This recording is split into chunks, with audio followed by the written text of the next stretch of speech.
नमस्कार, मैं R Kumar ITI instructor इजराइल RPL एग्ज़ाम और इंटरव्यू के इस वीडियो में आप सभी लोगों का स्वागत करता हूं। आज का जो वीडियो है जो हर एक ट्रेड में एक कॉमन क्वेश्चन पूछ रहा है, जो लगभग 15-20 क्वेश्चन आ रहे हैं इस कॉमन क्वेश्चन से, वो आप लोगों का स्किल और नैतिक शिक्षा क्या है उससे रिलेटेड क्वेश्चन पूछ रहा है। तो यह वीडियो आप लोगों के लिए बहुत महत्वपूर्ण है। यह क्वेश्चन इसी जो PDF है जो है इसी में से आ रहा है। देखिए, ये 100% ट्रू है। ये जो MS में स्टैंड फॉर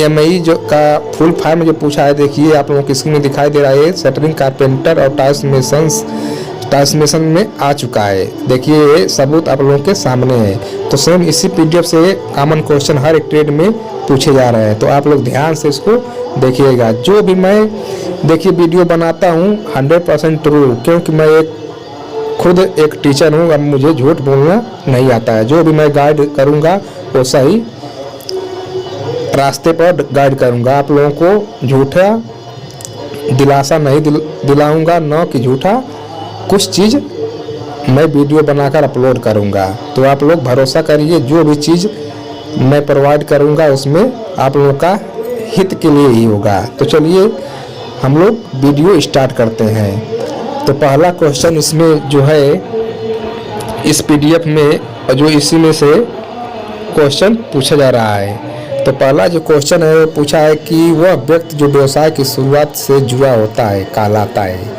इंग्लिश भी देखिए, a person who is associated with the starting of business is called. ध्यान से देखिएगा, मतलब ये कह रहा है कि वह व्यक्ति जो व्यवसाय की शुरुआत से जुड़ा होता है। कोई बिजनेस आप स्टार्ट करते हैं, शुरू से जुड़े होते हैं, तो उसे क्या हम बोलते हैं? तो उसे हम बोलते हैं उद्यमी। इंग्लिश में होता है, लेकिन इसका इंग्लिश आप लोग याद कर लीजिएगा, एंटरप्रेन्योर होता है। नेक्स्ट क्वेश्चंस,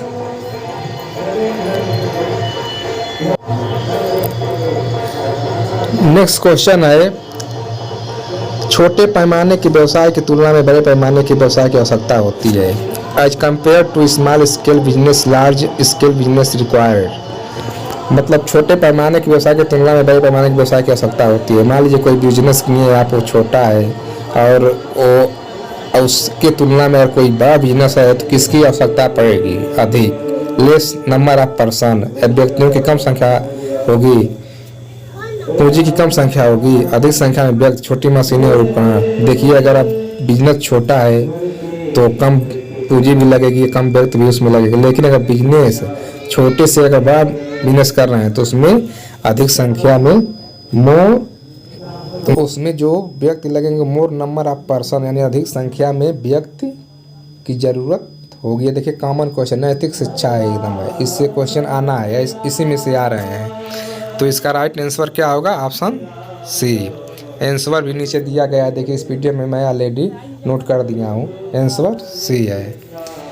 क्वेश्चन नंबर 3 देखिए क्या बोल रहा है। क्वेश्चन नंबर 3 बोल रहा है, entrepreneurship is also term as, यानी उद्यमिता के रूप में भी कहा जाता है। किसके रूप में? तो इन्वेस्टर के रूप में बोलेंगे, कि एम्प्लॉयर के रूप में बोलेंगे, सेल्फ एम्प्लॉयमेंट के रूप में बोलेंगे, कि एम्प्लॉयमेंट सीकर के रूप में बोलेंगे। तो इसको हम बोलते हैं स्वरोजगार, यानी सेल्फ एम्प्लॉयमेंट। सेल्फ एम्प्लॉयमेंट मतलब स्वरोजगार, जो मतलब अपना खुद का व्यवसाय किया है उसी को हम बोलते हैं स्वरोजगार। नेक्स्ट क्वेश्चन देखिए, इसका राइट आंसर सी दिया है। क्वेश्चन नंबर 4 दिया है। मैं इंग्लिश पढ़ूंगा, आप लोग हिंदी पढ़ लीजिएगा। जिसको इंग्लिश पढ़ने में दिक्कत होगा उसका भी क्लियर होता जाएगा, और हिंदी तो आप लोगों को एकदम सबको क्लियर आता ही है।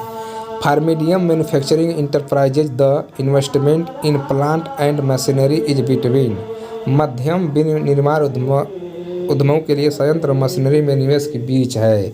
कितना है? मतलब ये पैसा पूछा है कि जो मध्यम के जो बिजनेस कर रहे हैं उन लोग को जो शुरुआत में स्टार्टिंग में जो प्लांट में इन्वेस्ट करते हैं, मशीनर जो लगाते हैं, तो कम से कम कितना रकम लगता है? पैसे की बात हो रहा है। तो इसमें कम से कम 5 करोड़ टू 10 करूँ, यानी राइट आंसर कितना होगा? ऑप्शन नंबर डी होगा। देखिए इसे ये क्लियर है, एग्जाम में एकदम 100% आने की गारंटी है। नेक्स्ट एग्जाम में दिया इन sweat analysis yes stand for, विश्लेषण में यस का अर्थ मतलब देखिए स्वेट लिखा है, इसका स्वेट का फुल फॉर्म में नहीं पूछा, इसमें जो यस है वो यस का मतलब क्या होता है? सक्सेस होता है कि स्ट्रेंथ होता है कि सर्वे होता है कि सर्विस होता है? देखिए एक होता है 5 यस कॉन्सेप्ट, आप लोगों वहाँ पर मत चाहिए, जो जैसे क्वेश्चन आएगा तो मैं एक्सप्लेन कर दूंगा, उतना क्लियर नहीं आप लोग समझ पाएंगे, लेकिन ये समझिए ऐसे क्वेश्चन देगा उसमें से एक लेटर का मीनिंग पूछेगा, इसका मतलब क्या होता है? तो जो ये स्वेट होता है वो उसमें यस का मतलब क्या होता है? तो उसमें होता है स्ट्रेंथ। स्ट्रेंथ मतलब क्या होता है? मजबूती। तो ऑप्शन नंबर बी इसका राइट आंसर हो जाएगा। तो इसका जो हिंदी होगा उसकी क्या बोलते हैं? मजबूती बोलते हैं, मजबूत बोलेंगे, ठीक है। इसका इंग्लिश स्ट्रेंथ होगा। Next questions, in an economic growth role of entrepreneur is, आर्थिक विकास में उद्यमी की क्या भूमिका होती है? यानी जो उद्यमी कर्मी होते हैं उनको इकोनॉमिक्स मतलब आर्थिक रूप से उसमें क्या भूमिका विकास करने में योगदान होता है? बेरोजगारी पैदा करना, स्थिर जीवन स्तर करना, प्रति व्यक्ति आय में सुधार, यानी generate employment, generate standard of living, improve पर capital income, unbalance the regional development. Hindi आप लोग पढ़ ले। इसका राइट आंसर होगा प्रति व्यक्ति आय में सुधार करता है। क्या करता है? प्रति व्यक्ति आय में सुधार करता है वो। देखिए फिर स्वेट जो है इससे संबंधित आ गया। देखिए पूछा इन sweat analysis which pair is helpful, जो ये स्वेट जो भाषा है वो विश्लेषण में कौन सी जोड़ी सहायक होती है? तो किसकी क्या होती है? स्ट्रेंथ तो आप जान ही रहे हैं, यस मिस क्या होता है? स्ट्रेंथ। जो ओ दिया है वो होता है अपॉर्चुनिटी, यानी ताकत, और क्या होता है? अवसर होता है। इसका राइट आंसर होगा बी। क्वेश्चन नंबर 8 दिया है कच्चे माल की खरीद, मजदूरी और वेतन का भुगतान, किराया, बिजली, टीसी में निवेश किया गया पैसा आता है। यानी बोला है money invested is a purchasing of raw material, payment of wage and salary, rental, electricity to comes under, किसके अंतर्गत ये आते हैं? तो ये जो वर्किंग कैपिटल के फिक्स कैपिटल की लॉन्ग टर्म कैपिटल मीन्स पूंजी होता है। एक कॉमर्स का कैपिटल वर्ड है, कॉमर्स जो लोग इंटर में किए होंगे वो वर्ड है। कैपिटल मतलब पूंजी होता है। कैपिटल इनकम पूंजीगत आय। तो इसका जो right answer option number A होगा। क्या होता है? Working capital. Right answer working capital यानी कार्यशील पूंजी होता है। देखिए ये क्वेश्चन टाइल्स मेसन के में आया था एक, जो दिया है MSME का मतलब क्या है? इंग्लिश में दिया था MSME स्टैंड फॉर। देख लीजिए क्वेश्चन इसी में से एकदम आएंगे, ये नहीं तो इसी में से जो नेक्स्ट आप लोगों को क्वेश्चन मिलेंगे इसी में छांट के आप लोगों को देखने को मिलेंगे एग्जाम में।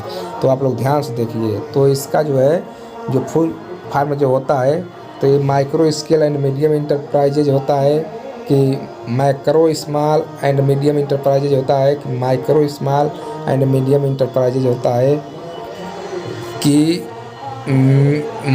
Minor small and medium enterprises होता है। तो इसका जो होता है ये माइक्रो स्मॉल होता है। क्या होता है? Micro small. देखिए मैक्रो तो आप लोग काट दीजिएगा, माइक्रो होगा नहीं, यहाँ पर दे दिया माइनर, माइनर नहीं होगा, माइक्रो वाला भी होगा, लेकिन माइक्रो स्केल ना होकर माइक्रो स्मॉल होता है। ये वाला राइट आंसर है ऑप्शन नंबर सी।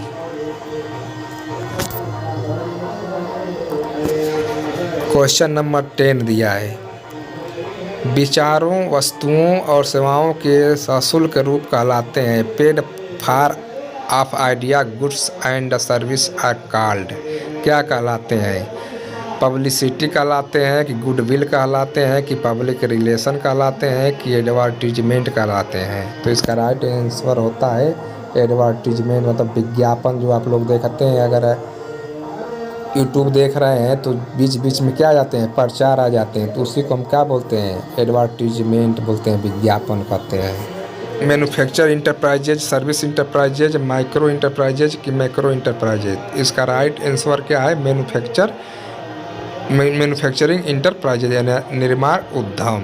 माल के उत्पादन में लगे उद्यमों को के रूप में जाना जाता है निर्माण उद्यम। जैसे जो लोग काम करने वाले लगे होते हैं तो उसको क्या बोलेंगे, वो निर्माण उद्यम होते हैं, मैन्युफैक्चर इंटरप्राइज होते हैं वो, यानी निर्माण का काम करते हैं।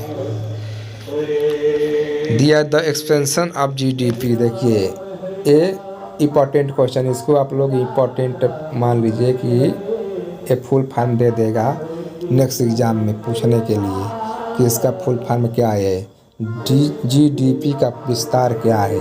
ग्रॉस डोमेस्टिक प्रोडक्ट की godown demand product, grand demand product की। नेक्स्ट है D number grant domestic product. तो ये होता है ग्रॉस डोमेस्टिक प्रोडक्ट, यानी इसका हिंदी होता है सकल घरेलू उत्पाद।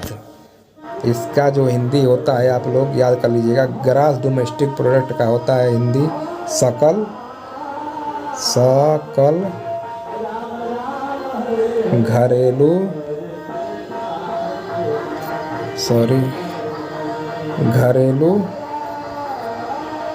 सकल घरेलू उत्पाद इसका हिंदी होता है। ग्रास में सकल होता है, डोमेस्टिक में घरेलू होता है, और प्रोडक्ट में उत्पाद होता है। The expansions of SIDO is. देखिए इसका भी क्या पूछा है, फुल फॉर्म पूछा है कि सीडो का फुल फॉर्म क्या होता है। तो ए दिया small industries development organisations, B दिया small income development organisations, C दिया है स्मॉल इन्वेस्टमेंट डेवलपमेंट ऑर्गेनाइजेशन, और डी दिया स्टैंडर्ड इंडस्ट्री डेवलपमेंट ऑर्गेनाइजेशंस। तो इसका राइट आंसर जो होगा ऑप्शन नंबर ए होगा, small industrial development organisations. Question number 14 दिया है, what approach is use to gain access to foreign market and quickly promote and the organisations interest. विदेशी बाजारों तक पहुंच प्राप्त करने और संगठनों के हित को शीघ्रता से बढ़ावा देने के लिए किस दृष्टिकोण का उपयोग किया जाता है। तो लाइसेंस की ज़रूरत होती है, कि कोलैबोरेशन सहयोग की ज़रूरत होती है, ज्वाइंट वेंचर संयुक्त उद्यम की ज़रूरत होती है, कि टेक्नोलॉजी ट्रांसफ़र की तकनीकी हस्तांतरण की ज़रूरत होती है। तो इसका जो राइट आंसर होगा वो ऑप्शन नंबर सी होगा, ज्वाइंट वेंचर्स। क्या होगा, ज्वाइंट वेंचर्स यानी संयुक्त उद्यम। नेक्स्ट क्वेश्चन है, which investment is the considered from the deciding the status of manufacturing enterprises. विनिर्माण उद्यमों की स्थिति तय करने के लिए किस निवेश पर विचार किया जाता है। Capital, B building and land, C plant and machinery, D number जो दिया है वो सैलरी ऑफ एम्प्लॉई। तो इसका राइट आंसर होता है प्लांट एंड मशीनरी, संयंत्र और machinery. Next questions,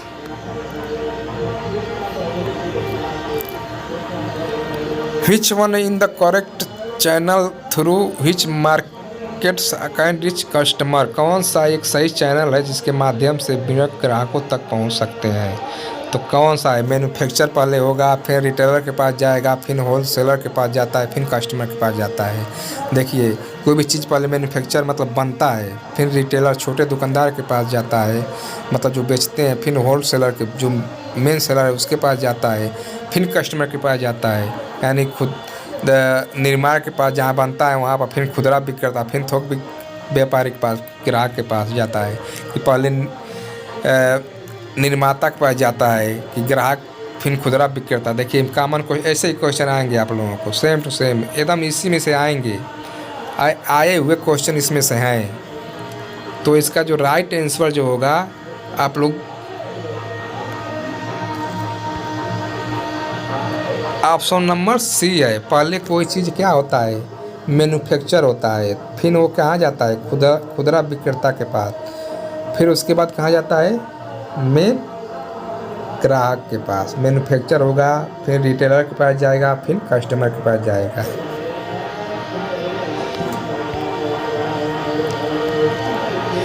question number 70 दिया है, कौन सा एक वेब आधारित लेखांकन है। आधुनिक व्यवसाय के लिए डिजाइन किया गया सॉफ्टवेयर, यानी software design for the modern business, Busy, Tally, Wings. तो इसका जो है टैली में जो होते हैं वो बिजनेस पर्पस से बनाए गए एप्लीकेशन होते हैं, सॉफ्टवेयर होते हैं। कंप्यूटर का क्वेश्चंस देखिए, कंप्यूटर का क्वेश्चन भी पूछा गया है अगले एग्जाम में। जैसे सीपीयू का फुल फॉर्म दिया है, सीपीयू का फुल फॉर्म पूछा था कि सीपीयू का फुल फॉर्म क्या होता है। इसका जो होता है सेंट्रल प्रोसेसिंग यूनिट होता है। एटीएम का पूछा है, एटीएम, सभी क्वेश्चन इसमें है। अभी ये पहला वीडियो, इसी तरह हम वीडियो एक और वीडियो में सभी क्वेश्चन हम अवेलेबल आप लोगों को करा देंगे। एटीएम का फुल फॉर्म पूछा है कि ये ऑटोमेटेड टेलर मशीन होता है। तो सीपीयू, कंप्यूटर, सभी क्वेश्चन 3-4 क्वेश्चन आ रहे हैं आपका। तो कंप्यूटर का मैं एक दिन 30 क्वेश्चन का पूरा टोटल करवा दूंगा, उसी में से क्वेश्चन आना तय है। तो आप लोग वीडियो को ध्यान से देखते रहिए और आप लोगों का 100% सलेक्शन होगा। मेहनत हमारा रहेगा, सफलता आप लोगों को ज़रूर मिलेगा। धन्यवाद। जय हिंद, जय भारत।